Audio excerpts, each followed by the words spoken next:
iniciará uma nova dinâmica partidária, uma nova divisão de forças no plenário. Para falar desse novo momento no Legislativo Municipal, converso agora com o vereador João Batista Matos, do Patriotas. Bom dia, vereador. Bom dia, Cabalau. Bom dia, Soares, Célia, todos que assistem, nossos irmãos ludovicenses que assistem aqui o Bom Dia, Jornal da Manhã, na TV Mirante. É um prazer. Vereador, a Câmara Municipal agora vai adotar o formato dos blocos. Até a legislatura passada isso não acontecia. O que mudou no diálogo entre os vereadores para a adoção desse novo perfil no Legislativo Municipal? Na legislação passada, havia muito mais uma espécie, digamos, de movimentação individual, posicionamentos individuais dos vereadores. A partir do momento que você tem os blocos respectivamente declarados, anunciados, você tem um movimento mais de conjunto, né, de grupos políticos, como acontece no Congresso Nacional, por exemplo. Hoje, na Câmara Municipal, são 3 blocos, né, a legislação presidida pelo presidente Osmar Filho, são 3 blocos. O primeiro bloco, que se formou Unidos por São Luís, que tem à frente o vereador Marquinhos, e na grande maioria vereadores do PCdoB, mais ligados ao governo do Estado, tem o bloco também mais governista municipal, liderado pelo vereador Chaguinhas, tendo como vice-líder o vereador Gaguinho, não é? Mais ligado, foram vereadores, na sua maioria, que votaram no prefeito Eduardo Braide no primeiro e segundo turno, e a junção aí do PDT também. E ainda o nosso bloco, que eu faço parte, Todos por São Luís, comigo do Patriota, vereador Chico Carvalho, vereador Daniel Oliveira e o Aldir Júnior, que é o presidente do bloco, que são do PL, Chico Carvalho do PSL, é o nosso decano, eu digo que é o presidente de honra, vereadora Rosana da Saúde do PRB e o vereador Antônio Gacês, que inclusive era do bloco Unidos por São Luís, liderado pelo Marquinhos, mas hoje está conosco ele, que é do PTC. São 6 vereadores oriundos de 4 partidos. Muito bem, o senhor faz parte de um bloco que tem 6 vereadores, chama-se Todos por São Luís, tem um perfil nem governista, nem de oposição. A pergunta, como um bloco que se diz independente, podemos dizer assim, pode justificar esse perfil tendo um vice-líder da prefeitura, que é o senhor? Muito simples, Cabalau. Pós-eleição, o entendimento que a população espera, o cidadão que está nos assistindo, espera que todo mundo desça do palanque e, acima de tudo, trabalhe pela cidade, né? O nosso bloco é formado por vereadores que não votaram no prefeito Eduardo Braide. Então, nós temos, de certo modo, claro, uma independência maior no sentido do diálogo, mas também tínhamos uma proximidade, temos ainda, com o governo do Estado. Diferente do bloco, por exemplo, dos outros vereadores, 10, 11 vereadores do bloco Unidos por São Luís, que tem, na sua maioria, o PCdoB, que, segundo o presidente estadual, o deputado federal Márcio Gerri, o líder do bloco, que seria o vereador Astros, teria uma posição de oposição ao Executivo Municipal. Nós não, por mais que não tenhamos votado com o Eduardo Braide, a gente tem um entendimento que, sobretudo num momento como esse de pandemia, nós todos precisamos nos unir em favor da cidade. Por exemplo, eu fiz parte da comissão de recesso e uma das posições que nós tivemos agora foi buscar o diálogo com o secretário de Saúde do Estado, Carlos Lula, e com o secretário de Saúde do município, Dr. Joel Nunes, muito antes de apresentação de blocos. Em que propósito? Não havia, por mais que haja um distanciamento político do governador Flávio Dino e do prefeito Eduardo Braide, a gente entende que o cidadão ludovicense não quer saber de divisão política, sobretudo agora em que passou o período eleitoral. Ele quer saber que ele, lá na ponta, seja beneficiado pelas ações conjuntas. Você acredita, então, que a Câmara pode ser um elo aí entre os poderes? Muito mais direto, muito mais propositivo em favor da população de São Luís. O nosso bloco, como você falou, tem esse caráter de vereadores que não votaram no prefeito, mas naquilo que a gente entende que seja positivo para a cidade, a gente vai estar somando. E interessante, o líder do governo na Câmara, o vereador Marcial Lima, colega de profissão também, assim como eu, e que votou no Eduardo Braide. Na medida que há um convite, para mim, que não votei no prefeito Eduardo Braide, para somar na questão da vice-liderança, é uma voz que chega, digamos, numa visão um pouco mais neutra, mas chega para contribuir em favor da cidade. E por que o nome Todos por São Luís?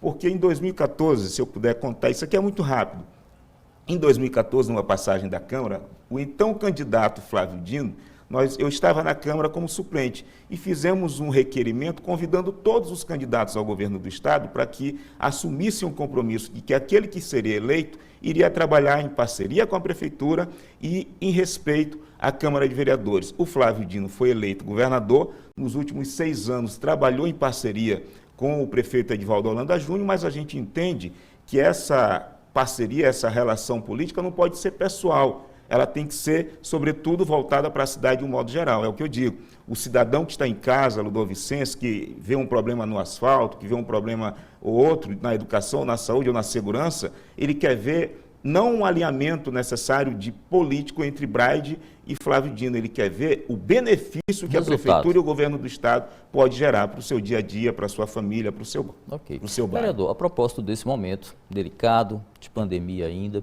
eu acredito que muitos assuntos importantes serão tratados na Câmara Municipal este ano. Na sua opinião, quais são as prioridades? O que a Câmara deve priorizar para discutir e para votar nesse primeiro semestre? Já estão sendo tratados. Ainda na comissão de recesso, nós nos reunimos, tivemos uma atuação muito grande, eu, o vereador Chico Carvalho, o presidente Osmar Filho, o vereador Marlon, que é o mais jovem da casa, o vereador Marquinhos e o vereador Raimundo Penha.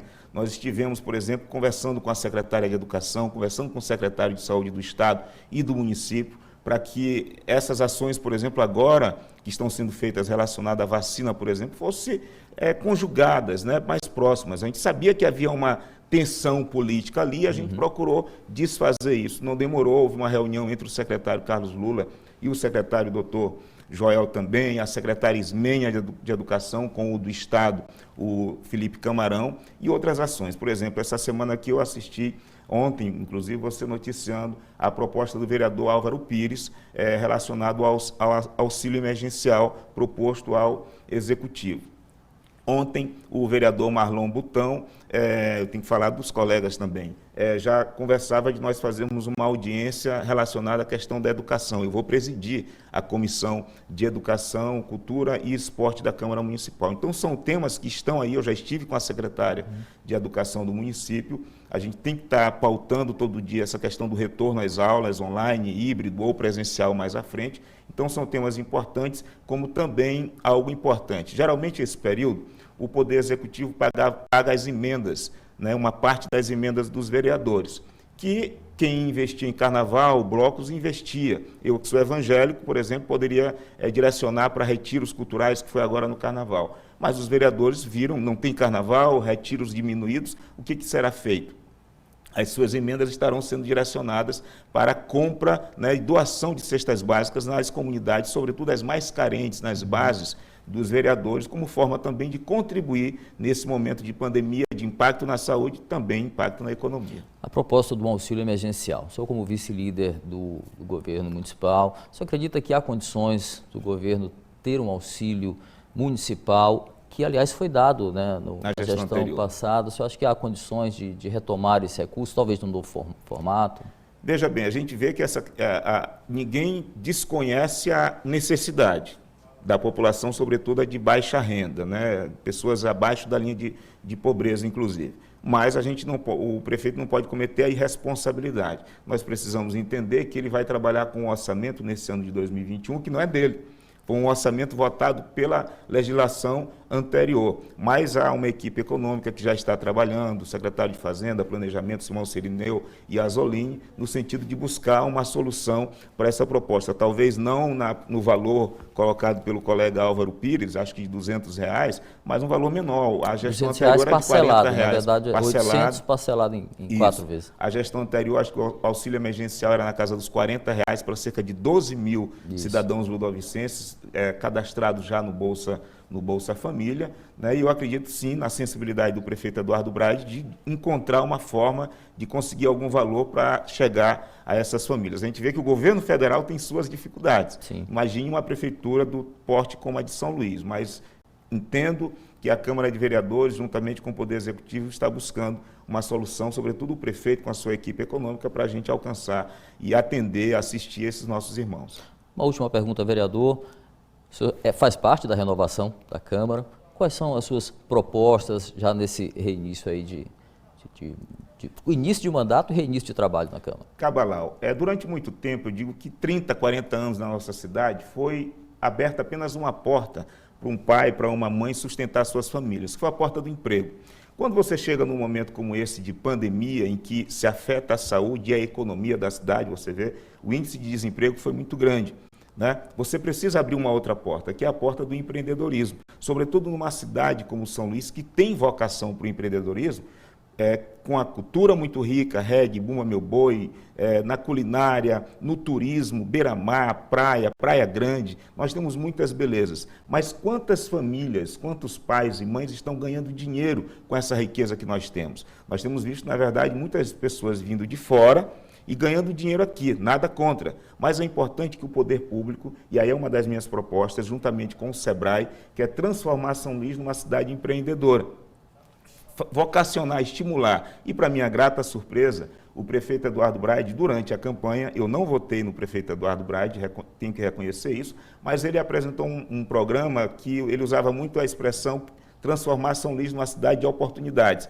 E agora, recentemente, ele esteve na última semana com o presidente do SEBRAE, o Albertino Leal, com quem eu estive em 2020, discutindo o programa que o SEBRAE tem, que é o Cidade Empreendedora, que fortalece o microempreendedorismo, o empreendedorismo, e aí às vezes as pessoas têm dificuldade até de dizer a palavra empreendedorismo, né? Na verdade, para que você possa abrir o seu próprio negócio e possa ganhar mais dinheiro para o sustento das suas famílias e aí, consequentemente, gerar mais emprego. E uma outra, que é também uma realidade, São Luís é uma cidade portuária. Eu dei entrada já essa semana para criarmos na Câmara Municipal a Comissão de Portos. São Luís precisa se ver como uma cidade portuária e ver os benefícios disso. Não pode ficar distante lá Porto do Itaqui e os outros dois, um que está sendo agora e o que já existe também, e você não vê esses benefícios. Não tem mais sentido você vê uma área Itaquibacanga com um PIB elevadíssimo por conta da estrutura industrial que tem naquela região, mas o IDH lá embaixo, falta de saneamento, falta de saúde, falta de educação.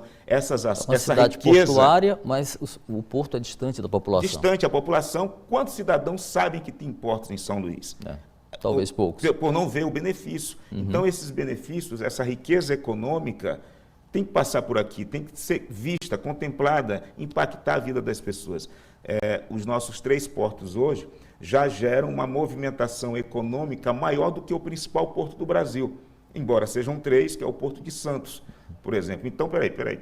Então, essa riqueza precisa ser vista, contemplada na vida do cidadão ludovicense. E aí, somado a isso, o prefeito lançou, foi muito positivo, criou a Agência de Desenvolvimento Econômico, que foi aprovado pela Câmara, o Alvará Zero, também um projeto importante que fortalece toda essa questão, esse pacote de ações econômicas em favor da nossa cidade, para que as pessoas possam serem estimuladas a abrirem seus negócios, ganharem dinheiro, a expressão não pode ser outra, ganharem dinheiro para sustentar as suas famílias e, como eu disse mais uma vez, e dessa forma gerarem emprego para a nossa cidade, para todo cidadão ludovicense que tanto precisa, que perdeu por conta dessa pandemia, né? E o empreendedorismo entendo como uma oportunidade, uma outra porta que se abre. O que precisa é estimular essas pessoas, capacitá-las em parcerias com o SEBRAE, por exemplo. Que seja. Vereador João Batista Matos, obrigado por nossa conversa, bom trabalho. Importante concluir, eu estou aqui sem máscara, o Cabral também, porque estamos respeitando esse distanciamento, mas olha, máscara, álcool em gel na mão é uma postura que a Câmara Municipal tem defendido e que não dá para esperar apenas pelo poder público, prefeitura ou governo. Eu, você, Cabral, todos nós precisamos nos disciplinar e nos ajudar nesse sentido. É isso mesmo, vereador, tem razão. De volta com vocês, Soares e Célia.